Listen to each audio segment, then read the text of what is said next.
Digital Bangladesh কয় দিয়ে দিচ্ছেন? ভিক্ষা করি এত বেশি দিয়ে কামাবো খাই দেন। এটা দেখলে করে না আসলে ঠিকই কইস, এ ব্যবসা তো ভিক্ষা করলে বেশি কামাবো।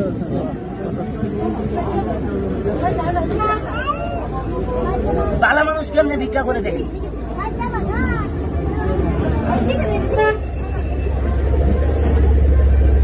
ধরার মতো কোনো কায়দা নাই। আমরা 14 গোষ্ঠীও ধরা হবো না, জামা পাওয়া আছে খালি গুয়ার মধ্যে খালি টাইট আছে, চালে পাবেন না। এনে তো সবাই দেহে করতেছে দেন কিভাবে ভিক্ষা করে ভালো মানুষ। ডিজিটাল বাংলাদেশ দেন আস্তে আস্তে মুদ্রা দিবেন। রাস্তার মধ্যে যাইয়ে 2 ঠ্যাং কেলাই দিয়ে থালিয়াটা নিয়ে কমু কি জানেন? আল্লাহ আল্লাহ আল্লাহ আল্লাহ। এ দে বাবা দে বাবা।